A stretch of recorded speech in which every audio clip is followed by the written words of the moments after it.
it's Sophie from Build Your Jungle, and welcome to another episode of Plant Chores. We seem to have many episodes of this at the moment because I have so much stuff to do right now. And today's theme is very much going to be emergency repot. And the first little guy I'm going to be dealing with is my beautiful begonia immaculata, which has been putting out some lovely, lovely leaves. The new leaves come out pink and then go this kind of pinky green before going to the end green colour, and they have these beautiful sparkly spots all over them, and it's actually caused by blister variegation, which is when there's pockets of air in between the layers of plant material and cells. And this thing has gone crazy. It was originally a rescue. I've posted many times about this on the various social medias, and I think the time has come, not only because this just keeps constantly falling off and it's driving me insane, but also because you can quite clearly see that the plant ratio of plant to pot, this needs uppotting. It's one of the signs it needs uppotting. And it's also been thirsty a lot more regularly recently. It's annoying, it's hard to keep up with, so we're doing this one first. I am running very low on soil, so we're going to be focusing on small little houseplants today.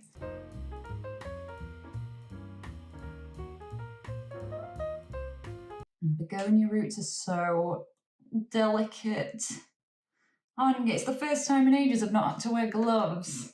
No gloves necessary today. Oh no, I'm going to be using normal houseplant mix because begonias prefer to stay more moist.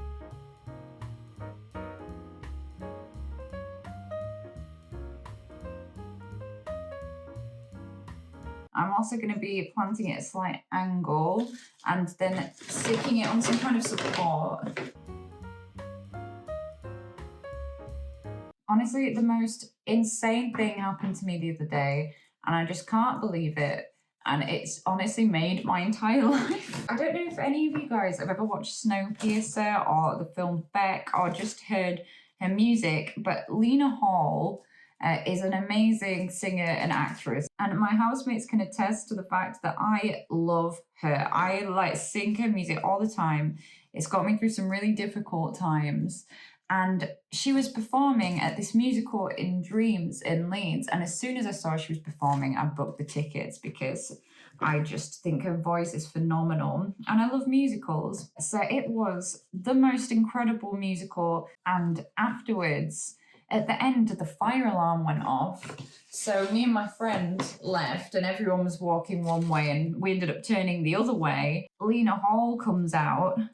And I met her. I got a picture with her where I look very flustered because we are currently being buffeted by very fast wind in this picture. But she was so lovely. I got so emotional because the show was so emotional and it meant a lot to me. And I was doing a market at the Playhouse 2 weeks later. So I was like, oh, screw it. I'm going to invite Lena Hall. So I invited Lena and I thought that she would just forget. She was so lovely, but, I thought she's got a lot going on. She meets a lot of people. And then she messaged me on Instagram saying, see you in 2 Saturdays. I just couldn't believe it. I thought that that was so sweet because I told her that her representation as Audrey and Snowpiercer and stuff meant a lot to me and things. I thought it was so sweet. She came to the market. She remembered she came to the market. I'd saved her some capybara badges that I'd designed for her. And she was so sweet and lovely and just such a nice, genuine person. But Lena was so lovely, and the fact that she did that and that somebody that I admire and care about so much was just saying that my work was really good, that meant the world to me. I just want any other Lena Hall fans out there to know that she is an amazing person, just like you think. And she's not one of those people that's not very nice to her fans. She's lovely. She's a lovely person. So this pot's a much better fit for this begonia. I'm just going to go grab... Do I need a... Because now I've done it at this angle, I'm like, do I need a support? Because I could just face it with the light over here and it will probably come this way. Right. I'm going to leave it without one for now and see what happens. And then I might eventually just pop it on something. Or I might change my mind by the end of this video and come back to it. We will see. Next, we have Palmis Anthurium growth style. There are actually 2 plants in here, and you can see it's doing that Anthurium thing where it's literally pushing itself up out of the pot. It's basically pushed the entire base of the seedling out of the pot. I'm going to see what the roots look like before I decide what I'm doing with this, but it's just been, obviously, other than pushing itself out of the pot, which is not what I need, it's also just been so thirsty. And one thing that's annoyed me about this plant is, for some reason, last week it tried to flower even though it's far too juvenile for the flower to be, for the inflorescence to actually be able to produce berries and become an infructescence. So I think it's just used a lot of energy trying to flower for some reason. And then after that happened, I cut the flowers off, but these 2 leaves of lower leaves have yellowed. So let's just take a look at the roots. They've both got new leaves coming on the way, but this really felt like it's been quite urgent and I've been quite ignoring it. Gosh, I can just tell it's so in there as well. Oh, it's growing, it's going, it's going. No, it's not. Oh, it is. Oh, table, I apologise. Ha! Anthurium roots used to really creep me out when I first got into plants because they're so very thick and odd. I just want to decide whether it's better to finally make these guys go their separate ways, or is that going to be a nightmare? Why did I pot these together, guys? Silly. The roots are just all encroaching on each other. Is that even a word? And encroaching and...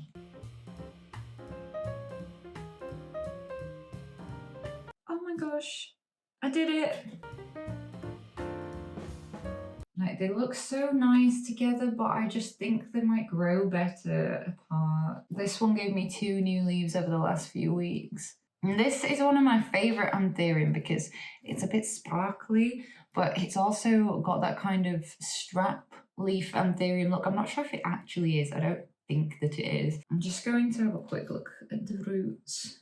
Roots seem really healthy, really, really healthy. What should I do? Should I pot them separate or should I pot them both back together? I could put them both in here.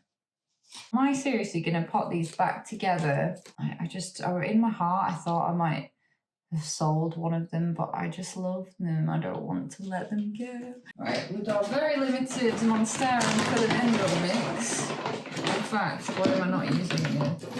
Oh, yeah.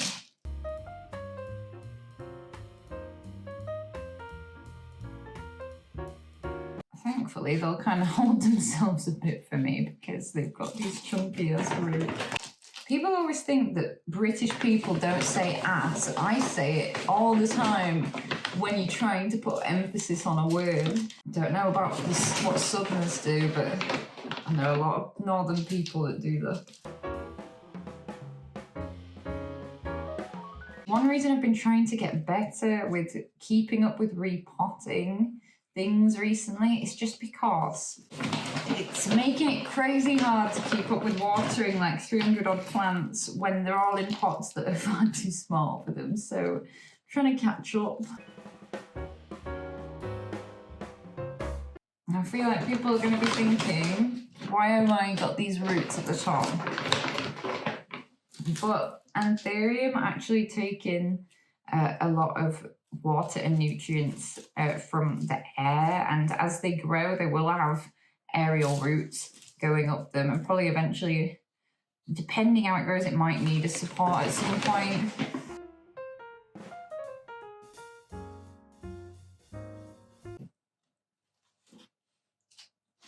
It's got a lot of room to grow. I've got my Philodendron silver sword here, which you can see it's been living in very high humidity. It's produced some crazy aerial roots, and it's also grown to the bottom of its pot. So I've got the next size up of a road tower pot here for this one. And then I'm thinking this is probably going to steal this pot off my Philodendron. This is my Philodendron Brantianum, and it has very nice silver blister variegation. It's grown a bit crazy. There was even this point where it didn't have a support, and it's literally grown like a roller coaster in just a full 360 and then carried going on So at some point, probably going to chop and prop this and put it back into the pot. This could do with a moss pole, but I'm going to deny it a moss pole for a bit longer and just change to a longer support because I don't have a moss pole right now. I also really could have done with doing my Syngonium albo, but I just watered it yesterday, so I don't want to repot again because I like to water when I've repotted with tropical plants. I don't want it to get overwatered because it's been overwatered before. Ooh, some very, very nice root action down there. I'm not even going to bother to take this off. There's 2 plants in this pot, by the way.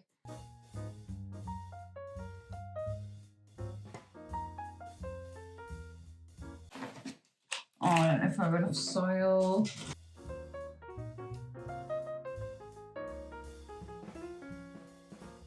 I've had foot problems this week.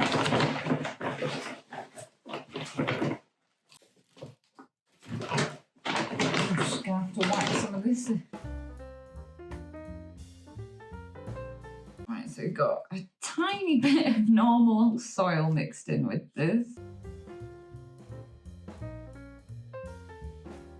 There's now 3 types of soil in this pot. I don't really recommend doing that, but you know, I think it'd be fine. I've just got one of these barbecue sticks that are actually my housemates.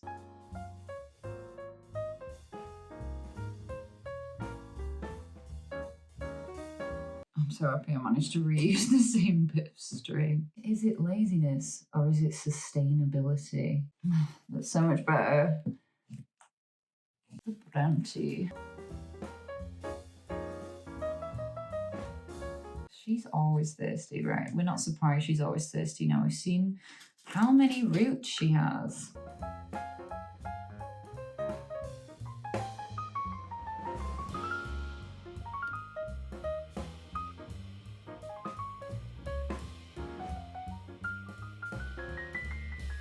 Doing literally nothing for this plant. Here we go.